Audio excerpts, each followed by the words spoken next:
ಸಿದ್ಧತೆ ಇರಲಿಲ್ಲ, ದಯಮಾಡಿ ಕ್ಷಮಿಸಿ. ನಿಮ್ಮ ಪುಸ್ತಕದಲ್ಲಿ ಗಾಂಧಿ ಮತ್ತೆ ಅಂಬೇಡ್ಕರ್ ಅವರ ಚಿಂತನೆಗಳು ಅದನ್ನು ಮಾತಾಡ್ತಾ ನೀವು ಸಾಮ್ಯತೆ, ಅದರ ಸಾಮ್ಯತೆಗಳ ಬಗ್ಗೆ ಹೇಳ್ತಾ ಇದ್ರಿ. ಇಬ್ಬರದು ಒಂದು ತರ ಒಂದೇ ಸ್ಕೇಲಲ್ಲಿ ಇದ್ದಂತಹ ಮನೋಭಾವ, ಒಬ್ರು ದೇಶಕ್ಕಾಗಿ ದೇಶದ ಸ್ವಾತಂತ್ರ್ಯಕ್ಕಾಗಿ ಹೋರಾಡಿದ್ರೆ, ಮತ್ತೊಬ್ರು ಅಸ್ಪೃಶ್ಯತೆಯ ಸ್ವಾತಂತ್ರ್ಯಕ್ಕಾಗಿ ಹೋರಾಡ್ತಾ ಇದ್ರು ಅನ್ನುವಂತಹ ಒಂದು ಅಂಶವನ್ನ ನೀವು ರೈಸ್ ಮಾಡಿದ್ರಿ. 1956ರಲ್ಲಿ BBC ನ್ಯೂಸ್ ಅಂಬೇಡ್ಕರ್ ಅವ್ರನ್ನ ಎದುರುಗಡೆ ಕೂರಿಸ್ಕೊಂಡು ಒಂದು ಇಂಟರ್ವ್ಯೂವನ್ನು ಮಾಡುತ್ತೆ ಸರ್. ಅದನ್ನ ನಾನು ವಿಡಿಯೋನ ನೋಡಿದ್ದೀನಿ. ಆ ಇಂಟರ್ವ್ಯೂ ಅಲ್ಲಿ ಕೇಳ್ತಾರೆ, ಇಂಟರ್ವ್ಯೂ ಮಾಡೋರು ಅಂಬೇಡ್ಕರ್ ಅವ್ರನ್ನ ಕೇಳ್ತಾರೆ, ಯಾಕೆ ನೀವು ಗಾಂಧಿನ ಅಪೋಸ್ ಮಾಡ್ತೀರಾ ಅಂತ ಕೇಳಿದಾಗ ಅಂಬೇಡ್ಕರ್ ಅವರು ಕಡ್ಡಿ ತುಂಡು ಮಾಡೋದ ಹಾಗೆ ಹೇಳ್ತಾರೆ, I know the inner face of Gandhi ಅಂತ ಹೇಳ್ತಾರೆ ಇದರಲ್ಲಿ.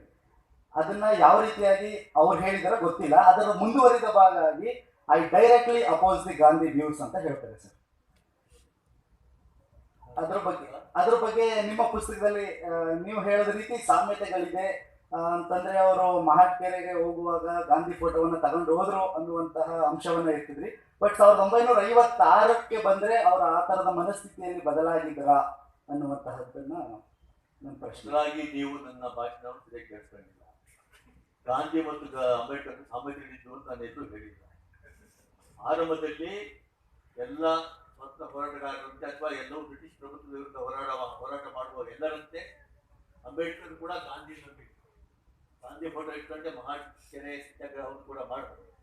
ಆದ ನಂತರ ಅವರ ನಡುವೆ ಬಹಳ ಭಿನ್ನಾಭಿಪ್ರಾಯಗಳು ಬಂತು. ವಿಶೇಷವಾಗಿ ಅಸ್ಪೃಶ್ಯತೆ ನಿವಾರಣೆ ಮಾಡುವ ವಿಷಯದಲ್ಲಿ ಗಾಂಧಿಯವರು ಸವರ್ಣೀಯರ ಮನ ಪರಿವರ್ತನೆ ಮಾಡುವ ಮೂಲಕ ಅವು, ಯಾಕೆಂದ್ರೆ ಸಾವಿರಾರು ವರ್ಷಗಳ ಕಾಲ ಜಾತಿ ಪದ್ಧತಿಯನ್ನ, ಅಸ್ಪೃಶ್ಯತೆಯನ್ನ ಇದಕ್ಕಿಂತ ದೊಡ್ಡದಾಗಕ್ಕೆ ಸಾಧ್ಯ ಇಲ್ಲ. ಅದನ್ನ ನಿಧಾನವಾಗಿ ತರಬೇಕು, ಅದಕ್ಕೆ ನಾವು ಕಾಯಬೇಕು ಅಂತ ಗಾಂಧಿ ಹೇಳ್ತಾ ಇದ್ರೆ, ಅಸ್ಪೃಶ್ಯರ ಕಷ್ಟಗಳನ್ನು ನೀವು ಅರ್ಥ ಮಾಡ್ಕೊಂಡಾದ್ರೆ ತಕ್ಷಣ ಹೋಗ್ಬೇಕು, ಜಾತಿ ಪದ್ಧತಿಯನ್ನು ಅಸ್ಪೃಶ್ಯತೆಯನ್ನು ಸಮರ್ಥಿಸುವ ಗ್ರಂಥಗಳನ್ನು ಸುಟ್ಟು ಹಾಕಬೇಕು ಅಂತ ಹೇಳ್ತಾ ಇದ್ರು. ಗಾಂಧಿ ಅದು ಸಾಧ್ಯ ಇಲ್ಲ, ಅದು ಇನ್ನಷ್ಟು ಘರ್ಷಣೆ ಕಾರಣವಾಗ್ತದೆ ಅಂತ ಹೇಳ್ತಾ ಇದ್ರು. ಆ ಕಾರಣದಾಗ ಅನೇಕ ಘರ್ಷಣೆಗಳು ಮತ್ತು ಭಿನ್ನಾಭಿಪ್ರಾಯಗಳು ಮತ್ತು ಜಗಳಗಳು ಕೂಡ ಗಾಂಧಿ ಕಡೆಯಿಂದ, ಅಂಬೇಡ್ಕರ್ ಕಡೆಯಿಂದ. ಗಾಂಧಿ ಅವರು ಜಗಳ ಮಾಡ್ತಿಲ್ಲ, ಅಂಬೇಡ್ಕರ್ ಅವರು ಗಾಂಧಿಯವರ ವಿರುದ್ಧ ದೊಡ್ಡ ವಾಗ್ದಾಳಿ ನಡೆಸ್ತಾರೆ. 1945 ಬರೆದಂತ ವಾಟ್ ಗಾಂಧಿ ಅಂಡ್ ಕಾಂಗ್ರೆಸ್ ಬಿಟ್ಟು ಅಂಟಚಬಲ್ಸ್ನ ಪುಸ್ತಕದಲ್ಲಿ ಗಾಂಧಿಯನ್ನ ಸಿಕ್ಕಾಪಟ್ಟೆ ಬೈತಾರೆ. ಗಾಂಧಿ ಅದರ ಬಗ್ಗೆ ತುಂಬಾ ಬೇಸರ ಮಾಡ್ಕೊತಾರೆ. ಆದರೆ ಗಾಂಧಿ ಮತ್ತು ಅಂಬೇಡ್ಕರ್ನ ಒಟ್ಟಿಗೆ ತರುವ ಪ್ರಯತ್ನ ಇತ್ತೀಚೆಗೆ ನಡೀತಾ ಇದೆ. ಯಾಕೆ ಅಂತಂದ್ರೆ ಅಂತ ಸಂಕಷ್ಟ ಇವತ್ತು ಬಂದಿದೆ. ಇಬ್ಬರು ಒಟ್ಟಿಗೆ ತರ್ತಾ ಇದ್ರೆ ಇಬ್ಬರು ಒಟ್ಟಿಗೆ ತಿಂದಾಕುವಂತ ವ್ಯವಸ್ಥೆ ಸೃಷ್ಟಿಯಾಗ್ತಿರುವ ಕಾರಣಕ್ಕೆ ಗಾಂಧಿ ಮತ್ತು ಅಂಬೇಡ್ಕರ್ನ ಒಟ್ಟಿಗೆ ತರೋದಕ್ಕೆ ಅವರ ಸಾಮರ್ಥ್ಯಗಳು ಇಬ್ಬರು ಅಸ್ಪೃಶ್ಯತೆ ವಿರುದ್ಧವೇ ಇದ್ರು. ಇಬ್ಬರು ದೇಶ ಆಧುನಿಕವಾಗಬೇಕು ಅಂತ ಇದ್ರು. ಆದ್ರೆ ಆಧುನಿಕತೆಯನ್ನ ಅಂದ್ರೆ ಏನು ಅನ್ನೋದ್ರ ಬಗ್ಗೆ ಗಾಂಧಿ ಮತ್ತು ಅಂಬೇಡ್ಕರ್ ವ್ಯತ್ಯಾಸ ಇತ್ತು. ಆದ್ರೂ ಕೂಡ ಪ್ರಯತ್ನ ನಡೆದಿದೆ.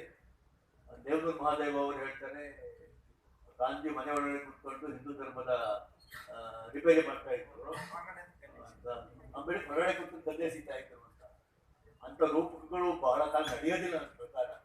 ಯಾಕೆಂದ್ರೆ ಏನ್ ಮಾಡಿದ್ರು ಅಂತ ಯೋಚನೆ ಮಾಡಿದಾಗ ಒಂದ್ ಕಡೆ ಗಾಂಧಿ ಅಂಬೇಡ್ಕರ್ ಅವ್ರನ್ನ ಕಾನೂನು ಮಂತ್ರಿ ಮಾಡಿ ಶಿಫಾರಸು ಕೂಡ ಮಾಡ್ತಾ ಅವರು ಆಗ್ತಾರೆ. ಅದಕ್ಕಿಂತ ಮುಂಚೆ ಅಂಬೇಡ್ಕರ್ ಒಬ್ಬ ಕ್ವೇಕರ್ ಅಂತಂದ್ರೆ ಕ್ರಿಶ್ಚಿಯನ್ ಧರ್ಮದಲ್ಲೇ ಇರ್ತಕ್ಕಂಥ ಒಬ್ಬ ಸೌಮ್ಯವಾದಿ ಪಂಥ, ಗಾಂಧಿಯವ್ರಿಗೆ ಬಹಳ ಪ್ರಿಯವಾದಂಥ ಪಂಥ. ಗಾಂಧಿ ರೌಂಡ್ ಟೇಬಲ್ ಕಾನ್ಫರೆನ್ಸ್ ಹೋದಾಗ ಅವ್ರ ಮನೇಲಿ ಉಳ್ಕೊಂಡಿರ್ತಾರೆ. ಅವ್ರ ಮೂಲಕ ಹೇಳಿರ್ತಾರೆ, ನಾನು ಏನಾದ್ರು ಮಾಡಬೇಕು ಅಂತಿದ್ದೀನಿ ಈಗ ದೇಶಕ್ಕೆ, ನಂದು ಗಾಂಧಿ ಜಗಳ ಮುಗೀತು ಅಂತ. ಆದ್ರೆ ಗಾಂಧಿ ಅಂಬೇಡ್ಕರ್ದು ಒಂದು ಸ್ಥಿರವಾದ ಮನಸ್ಸಲ್ಲ ಮತ್ತು ಬಹಳ ಹಗೆತನ ಅವರಲ್ಲಿದೆ. ಇದರಿಂದಾಗಿ ನಾನು ಅವ್ರ ಜೊತೆಯಲ್ಲಿ ನಾನು ಸಂವಾದ ಮಾಡಲಾರೆ ಪಟೇಲ್ರ ಮೂಲಕ ಮಾಡ್ಕೊಂಡಿದ್ದೆ. ಆಮೇಲೆ ನೀವು ಇನ್ನೊಂದು ಮಾತು ಹೇಳ್ತೀವಿ, BBC ಸಂದರ್ಶನ ಕೇಳಿದವರು, ನಾನು ಕೇಳಿದ್ದೇನೆ ಅಂತ, ಗಾಂಧಿ ಮತ್ತು ಅಂಬೇಡ್ಕರ್ ಒಟ್ಟಿಗೆ ತರಕ್ಕೆ ಸಾಧ್ಯನೇ ಅಂತ ಅಷ್ಟು ಕಟುವಾದ ಮಾತುಗಳನ್ನ ಅಂಬೇಡ್ಕರ್ ಹೇಗೆ ಮಾತಾಡ್ತಾರೆ. ಅಷ್ಟೇ ಅಲ್ಲ, ಕಾಂಗ್ರೆಸ್ ಇತ್ತು, ಕಾಂಗ್ರೆಸ್ ಗಾಂಧಿ ಇತ್ತು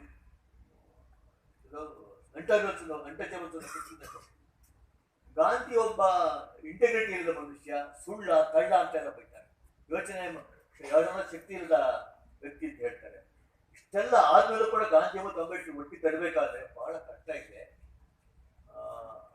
ಅಂಬೇಡ್ಕರ್ ಅವರ ಒಟ್ಟಿಗೆ ತರುವ ಮಾತುಗಳನ್ನ ಆಡದೆ ಅವರ ಮೌಲ್ಯಗಳನ್ನು ಸಮನ್ವಯಗೊಳಿಸುವ ಪ್ರಯತ್ನ ಮಾಡಬಹುದೇ ಹೊರತು ಗಾಂಧಿ ಮತ್ತು ಅಂಬೇಡ್ಕರ್ನ ವ್ಯಕ್ತಿತ್ವಗಳಾಗಿ ಎರಡು ಒಟ್ಟಿಗೆ ತರೋದು ಕಷ್ಟ ಅಂತ ನನಗೊಂದು ವೈಯಕ್ತಿಕ ಅಭಿಪ್ರಾಯ. ಇದನ್ನು ಬಹಳ ಜನ ಒಪ್ಪಲ್ಲ, ಆದ್ರೂ ಕೂಡ ನಾನು ಹೇಳ್ತೀನಿ ಬಹಳ ಕಷ್ಟ ಇದೆ. ಯಾಕೆಂದ್ರೆ ಅಂಬೇಡ್ಕರ್ ಬಗ್ಗೆ, ಗಾಂಧಿ ಮತ್ತು ಅಂಬೇಡ್ಕರ್ ಬಗ್ಗೆ ಇರೋ ಮಾತುಗಳನ್ನು ಕೇಳ್ಬಿಟ್ರೆ, ಒಂದು ಆಡಿರೋ ಮಾತುಗಳನ್ನು ಕೇಳ್ಬಿಟ್ರೆ ಯಾರಿಗಾದ್ರೂ ಸಾಧ್ಯವ ಅನ್ಸುತ್ತೆ.